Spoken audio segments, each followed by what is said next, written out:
Welcome to the YouTube channel of EGPS Career. Click the subscribe button and share the video.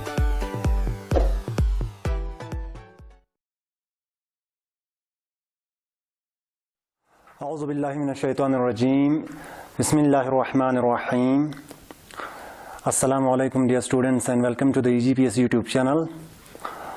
तो ये video दोस्तों specifically class 7 की students के लिए है। तो इस वीडियो में हम बात करेंगे क्लास 7 की सोशल साइंस के चैप्टर 4 पर। तो चैप्टर है दोस्तों हमारा the creation of an empire, the creation of an empire. तो दोस्तों सबसे पहले हम ये जानने की कोशिश करेंगे कि एम्पायर एक्चुअली होता क्या है, एम्पायर कहलाने के क्या क्या फीचर्स होते हैं, एम्पायर कहलाने के लिए क्या क्या रिक्वायरमेंट्स होते हैं। तो हम जानने की कोशिश करेंगे कि एम्पायर एक्चुअली होता क्या है। तो दोस्तों जहां तक एम्पायर की बात करें, जब एक डोमेन पे कोई सिंगल अथॉरिटी रूल करता है तो उसे एम्पायर कहलाता है। फॉर एग्जांपल अगर किसी कंट्री पे एक सिंगल अथॉरिटी रूल करता है, एक पूरी पावर जो है अगर किसी सिंगल आदमी के हाथ में होता है तो उसे एम्पायर कहलाता है। तो दोस्तों एम्पायर के फीचर्स की जहां तक बात करें तो एम्पायर में एक अथॉरिटेरियन फॉर्म ऑफ गवर्नमेंट होती है, हेरिडिटरी ट्रांसफर ऑफ पावर होता है। ये दो जो है mainly authoritarian form of government के फीचर्स हैं। तो होता क्या है दोस्तों, जब एम्परर मर जाता है, जब रूलर मर जाता है तो ऑटोमेटिकली उसका बड़ा बेटा रूलर बन जाता है एम्पायर में, विदाउट एनी इलेक्टोरल प्रोसेस और विदाउट एनी इलेक्शंस। बगैर कोई इलेक्शंस के या इलेक्टोरल प्रोसेस के वो ऑटोमेटिकली राजा बन जाता है। तो इसी को दोस्तों एम्पायर कहते हैं। तो एम्पायर की डेफिनेशन में हम ये कह सकते हैं, a domain ruled by a single authority is called an empire. तो ये हो गया दोस्तों एम्पायर। तो ऐसी ही एक एम्पायर मुगलों ने इंडिया में इस्टेब्लिश की थी, जिसे द ग्रेट या द माइटी मुगल एम्पायर कहलाते हैं। तो दोस्तों जहां तक मुगल एम्पायर का सवाल है, कैसे मुगलों ने इंडिया में अपनी एम्पायर इस्टेब्लिश की, तो उससे पहले सबसे पहले हम ये जानने की कोशिश करेंगे कि मुगल्स एक्चुअली कौन थे, वो कहां से आए थे, उनके डिसेंडेंट्स क्या थे। तो इस चीज पर हम थोड़ा सा फोकस करेंगे। तो जहां तक मुगल्स की लीनियज का सवाल है, तो सेंट्रल एशिया में जो मंगोल ट्राइब थे, उन मंगोल ट्राइब के जो दो बड़े कॉन्करर्स थे, तैमूर लेन और चंगेज खान, इन्हीं के डिसेंडेंट्स थे मुगल्स। फॉर एग्जाम्पल तो उनके जहां तक उनके पैटर्नल लीनियज का सवाल है तो वो तैमूर लेन से बिलोंग करते थे, और मैटरनल लीनियज के हिसाब से वो लोग चंगेज खान से बिलोंग करते थे। तो मुगल्स के बारे में ये कहा जाता है, इतिहासकार या हिस्टोरियंस ये कहते हैं कि दो बड़े ग्रेट कॉन्करर्स के खून जो है मुगलों के रगों में दौड़ रहे थे। तो ये मुगलों के बारे में कहना है बहुत सारे इतिहासकारों का। तो अब हम ये जानने की कोशिश करेंगे दोस्तों कि इंडिया में कैसे मुगल रूल वजूद में आता है, कैसे इंडिया में मुगल रूल इस्टेब्लिश होती है, कौन फाउंडर थे मुगल रूल के इंडिया में, किसने मुगल रूल को इंडिया में इस्टेब्लिश किया था। तो दोस्तों जहां तक इंडिया में मुगल रूल की बात करें तो बाबर, ज़हीरुद्दीन मोहम्मद बाबर को मुगल रूल का या मुगल एम्पायर का फाउंडर माना जाता है। उसी ने इंडिया में मुगल रूल इस्टेब्लिश किया था। तो बाबर जो था वो काफी एम्बिशियस रूलर था। 12 साल की उम्र में ही वो सेंट्रल एशिया में फरगना का रूलर बन जाता है। वो अपने आबा अजदाद जैसे कि तैमूर की तरह वो भी एक बहुत बड़े एम्पायर बनाना चाहता है, एक बहुत बड़ी डोमेन पे रूल करना चाहता है। तो 1504 में वो क्या करता है, काबुल पर अटैक करता है और काबुल को कन्क्वायर करता है। उसके बाद वो इंडिया की तरफ मोड़ता है। तो इंडिया में आने की उसकी एक खास मकसद थी। तो दोस्तों उस वक्त इंडिया जो था काफी रिच था in terms of resource and minerals. तो उस वक्त इंडिया को गोल्डन स्पेरो कहा जाता था, काफी रिच था इंडिया। तो ये रिचनेस जो है बाबर को ड्राइव करता है इंडिया पर अटैक करने का या इंडिया में अपनी हुकूमत इस्टेब्लिश करने का। इसीलिए वो इंडिया को चुनता है अपने एम्पायर को इस्टेब्लिश करने के लिए। तो दोस्तों जैसे कि आप जानते हैं लास्ट जो मुगल एम्पायर से पहले जो लास्ट रूलर थे दिल्ली सल्तनत के, लूदी डायनास्टी जब इंडिया में रूल कर रहे थे दिल्ली सल्तनत के, तो इब्राहिम लोदी इंडिया में उस वक्त रूल कर रहे थे जब बाबर इंडिया में आए। तो 1524 में बाबर जो है वो इंडिया की तरफ मार्च करते हैं, दिल्ली की तरफ मार्च करते हैं। तो इब्राहिम लोदी डायनास्टी के इंडिया में रूल कर रहे थे। तो 1526 में एक डिसेसिव बैटल लड़ी जाती है बाबर और इब्राहिम लोदी के बीच में, जिसे the first battle of Panipat कहते हैं 1526 में। तो इस बैटल में दोस्तों इब्राहिम लोदी को शिकस्त का मुंह देखना पड़ता है और बाबर जो है कामयाब होते हैं। वो इसी से मुगल रूल इंडिया में शुरू हो जाती है, मुगल रूल इंडिया में एस्टैब्लिश हो जाती है। तो दोस्तों एक्चुअली बाबर की आर्मी जो थी उस बैटल ऑफ पानीपत में काफी ज्यादा नहीं था as compare to that of Ibrahim Lodi. Ibrahim Lodi की एक बहुत बड़ी फौज थी, लेकिन उसके बावजूद भी उसको शिकस्त का सामना करना पड़ता है, क्योंकि बाबर के जो मिलिट्री टैक्टिक्स थे वो काफ़ी सुपीरियर थे, काफ़ी डिसिप्लिन मिलिट्री थे उसके, काफ़ी ऑर्गेनाइज्ड मिलिट्री थी। और उसके अलावा उसने उस जंग में, उस पानीपत की लड़ाई में उसने गन पाउडर का इस्तेमाल किया, आर्टिलरी का इस्तेमाल किया। पहली बार इंडिया में इन चीज़ों का इस्तेमाल हो रहा था एक जंग में, जिसकी वजह से इब्राहिम लोदी को हार का मुंह देखना पड़ा और यहीं से मुगल रूल इंडिया में इस्टेब्लिश होती है। उसके बाद दोस्तों 1527 में वो बाबर जो है यहीं पे नहीं रुकता है, वो राणा संगा को हरा देता है जो मीवर के रूलर था। तो 1527 में उसने बैटल ऑफ खानवा में मीवर के रूलर को, राणा संगा को हरा देता है। तो इस विक्ट्री से फॉर्मली मुगल रूल जो है वो इंडिया में एस्टैब्लिश होता है। उसके बाद 1529 में और एक बैटल लड़ती है वो अफगान्स के साथ, बैटल ऑफ गगर जिसे कहा जाता है। उस बैटल में उसने अफगान्स को भी हरा दिया और मुगल रूल जो है अब इंडिया में पूरी तरह से एस्टैब्लिश हो चुका था। बट अनफॉर्चुनेटली बाबर जो है वो अपने रूल को, अपने एम्पायर को बहुत लंबे अरसे के लिए एंजॉय नहीं कर पाता है। उसकी मृत्यु हो जाती है 1530 में बाबर की मौत हो जाती है। तो बाबर के टाइम के लिए मेन सोर्स माना जाता है दोस्तों बाबर की ऑटोबायोग्राफी, जो खुद बाबर ने लिखी थी, बाबरनामा जिसे कहते हैं या तुस्के बाबरी जिसे कहते हैं। तो उससे वो प्राइमरी सोर्स माना जाता है बाबर के टाइम पीरियड को या अर्ली मुगल्स की स्टडी के लिए। तो इंपॉर्टेंट सोर्स माना जाता है मिडाइवल इंडियन हिस्ट्री में बाबरनामा एक बहुत ही इंपॉर्टेंट सोर्स माना जाता है। तो दोस्तों इसके बाद जैसे कि हमने पहले बोला कि एक अथॉरिटेरियन फॉर्म ऑफ गवर्नमेंट में, एक मोनार्चिकल फॉर्म ऑफ गवर्नमेंट में जब रूलर मर जाता है तो ऑटोमेटिकली उसका बड़ा बेटा रूलर बन जाता है। तो वैसे ही एक एम्पायर की एक कैरेक्टरिस्टिक्स होती है।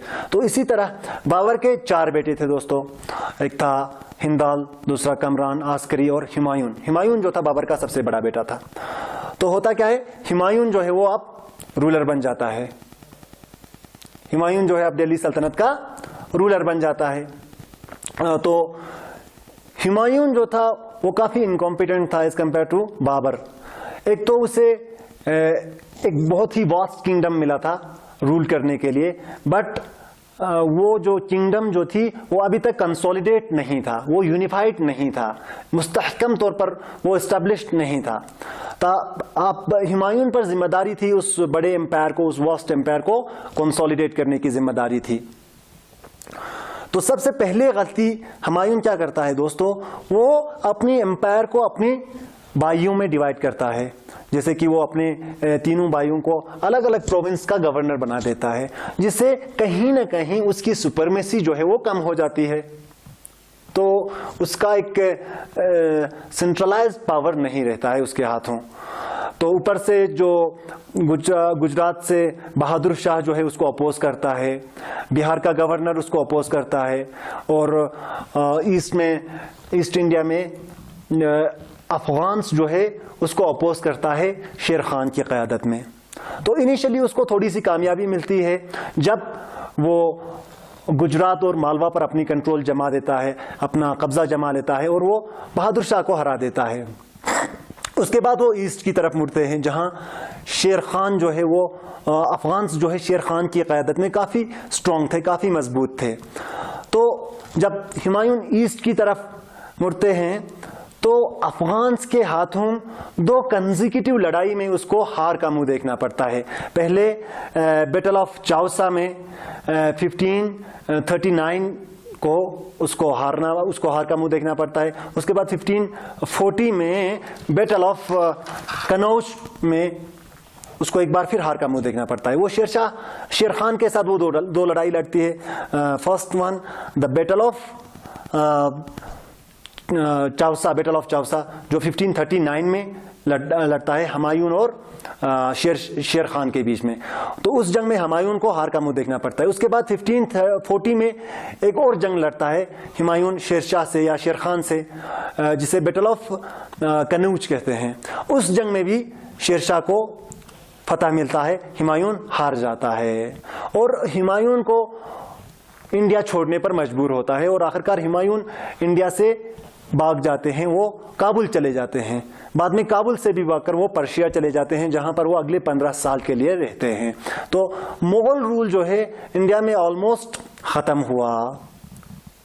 हुमायूं के हारने की वजह से मुगल रूल जो है इंडिया में ऑलमोस्ट खत्म हुआ था। तो अब दोस्तों यहां से इंडिया में सेकंड अफगान रूल शुरू होता है। जैसे कि आप लोगों ने पढ़ा होगा कि पहला अफगान रूल जो है वो दिल्ली सल्तनत के टाइम पे एस्टेब्लिश होता है, जब लूदी डायनास्टी इंडिया में रूल करता है या दिल्ली के ऊपर रूल करता है। तो यहाँ शेर खान की क़यादत में अफगान्स जो है सेकंड अफगान रूल इंडिया में इस्टेब्लिश करता है और शेर खान जो है वो रूलर बन जाता है दिल्ली का और उसको खिताब मिलता है, टाइटल मिलता है शेर शाह का। तो शेर शाह अगले 5 साल के लिए दिल्ली के ऊपर हुकूमत करता है। दोस्तों शेरशाह अगले 5 साल में वो अपनी एम्पायर को कंसोलिडेट करने पर फोकस करता है, वो अपने एम्पायर को मुस्तहकम करने की कोशिश करता है। अनफॉर्चुनेटली उसका जो रूलिंग पीरियड था वो सिर्फ 5 साल का था। 5 साल के बाद वो मर जाता है। तो शेरशाह जो था काफी स्किल्ड एडमिनिस्ट्रेटर था, उसकी एडमिनिस्ट्रेशन की काफ़ी सराहना की जाती है। सभी हिस्टोरियंस द्वारा, सभी इतिहासकार द्वारा उसके एडमिनिस्ट्रेशन को काफ़ी अच्छा एडमिनिस्ट्रेशन माना जाता है। उसकी एडमिनिस्ट्रेशन की काफ़ी सराहना करते हैं सभी हिस्टोरियंस। तो शेरशाह अगले 5 साल में अपने एम्पायर को कंसोलिडेट करने पर फोकस करता है। वो अपने एम्पायर को काफ़ी हद तक कंसोलिडेट भी करता है। फॉर एग्जांपल अब शेरशाह के टाइम में उसका एम्पायर जो है वो ब्रह्मपुत्रा बंगाल से ईस्ट में ब्रह्मपुत्रा बंगाल तक और वेस्ट में इंडस रिवर तक फैला हुआ था। ये एक्सटेंड था शेरशाह की एम्पायर का। दोस्तों तो शेरशाह जो है एक स्किल्ड एडमिनिस्ट्रेटर था, उसके एक बहुत बड़ी आर्मी थी जो through out the state, through out the territory law और ऑर्डर को मेंटेन रखता था। शेरशाह को एक एबल एडमिनिस्ट्रेटर माना जाता है, एक स्किल्ड एडमिनिस्ट्रेटर माना जाता है। ये हमें उसकी अचीवमेंट से पता चलता है, उसकी कंट्रीब्यूशन से पता चलता है कि वो कितना अच्छा एडमिनिस्ट्रेटर था। तो दोस्तों अब हम बात करेंगे उसके अचीवमेंट्स के बारे में। शेरशाह के क्या क्या अचीवमेंट्स थे, जैसे कि सड़क अज़्ज़म ग्रैंड ट्रंक रोड को उसने रिकंस्ट्रक्ट किया था। दोस्तों ये सड़क जो है बंगाल से अफगानिस्तान को जोड़ता है, ईस्ट से लेकर वेस्ट तक इतना ये फैला हुआ था। तकरीबन बोला जाता है कि 2400 किलोमीटर इसकी लेंथ है। तो ये इंपीरियल मौर्यास के टाइम पे इस सड़क को बनाई गई थी। तो शेरशाह ने इसको दोबारा से रिकंस्ट्रक्ट किया था। ये उसके सबसे बड़े अचीवमेंट्स में माना जाता है।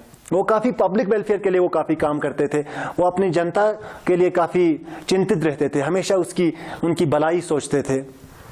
जैसे कि बहुत सारे बिल्डिंग्स बनाए उसने, सराइस बनाए ट्रैवलर्स के लिए, क्योंकि जो ट्रैवलर्स होते थे आमतौर पर जो ट्रेड और कॉमर्स को उसने बहुत बड़े पैमाने पे प्रमोट किया था। जो ट्रेडर्स होते थे तो वो एक जगह से दूसरी जगह ट्रेड के लिए चलते रहते थे, तो उनकी कन्वीनियंस के लिए उसने बहुत बड़े पैमाने पर सराइस बनाए, हर जगह सराइस बनाए।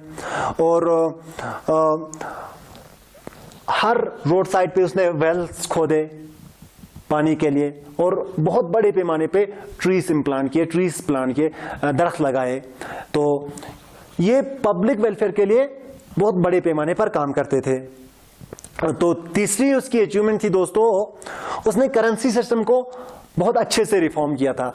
तो शेरशाह सूरी से पहले क्या हुआ करता था, इंडिया में एक मिक्स्ड मेटल्स का करेंसी हुआ करता था। तो उसने मेनली तीन टाइप के करेंसीज उसने सर्कुलेट किए। पहला जो सिल्वर कॉइन उसने इंट्रोड्यूस किया जिसे रुपया कहते हैं, और उसके बाद गोल्ड कॉइन को उसने इंट्रोड्यूस किया जिसे मोहर कहते हैं, और कॉपर कॉइन जिसे डैम कहते हैं। तो ये तीनों करेंसीज जो है शेरशाह सूरी के टाइम पे ही सर्कुलेट हुए थे दोस्तों, जिसमें से रुपया जो है, जो सिल्वर कॉइन था, वो आज भी हमारे इंडिया में चलता है, उसी का बनाया हुआ रुपया है। अब शेरशाह जो थे वो काफ़ी अच्छे बिल्डर भी थे, वो आर्ट एंड आर्किटेक्चर के काफ़ी शौकीन थे। जैसे कि दिल्ली में एक फोर्ट बनाया है, पुराना किला जिसे कहते हैं, ये शेरशाह ने ही बनाया था। उसे पता चलता है कि ये कितना आर्ट और आर्किटेक्चर को कितना ये पसंद करते थे, कितना आर्ट और आर्किटेक्चर के ये शौकीन थे। लेकिन अनफॉर्चुनेटली होता क्या है दोस्तों, 5 साल के रूल के बाद 1455 में उसकी मौत हो जाती है, उसकी मृत्यु हो जाती है। इतिहासकार उसके बारे में ऐसा बोलते हैं दोस्तों, अगर शेरशाह 5-10 साल के लिए और दिल्ली पर हुकूमत करते तो शायद मुगल रूल दोबारा से इंडिया में स्टैब्लिश नहीं होता। ये इतना स्किल्ड एडमिनिस्ट्रेटर था। तो अचानक उसकी मौत हो जाती है, और उसके बाद एक बहुत ही कंफ्यूजन का समय आ जाता है, क्योंकि उसके मौत जो है, एक तो सडन मौत हो जाता है, दूसरा तो उसके जो सक्सेसर्स थे वो काफी इनकॉम्पिटेंट थे, वो शेरशाह की तरह इतना एबल नहीं था। तो उस कंफ्यूजन का फायदा उठाकर हुमायूं जो है एक बार फिर वो पर्शिया से वापस आकर दिल्ली में मुगल रूल को दोबारा से एस्टेब्लिश कर लेता है, और मुगल रूल इंडिया में एक बार फिर शुरू होता है दोस्तों। तो उसके बाद हुमायूं 1 साल के लिए रूल करता है 1555 में, जैसे कि वो दिल्ली का एक बार फिर रूलर बन जाता है, मुगल एम्पायर को एक बार फिर एस्टेब्लिश करता है 1555 में, और 1556 में उसकी मौत हो जाती है, हुमायूं की भी मौत हो जाती है।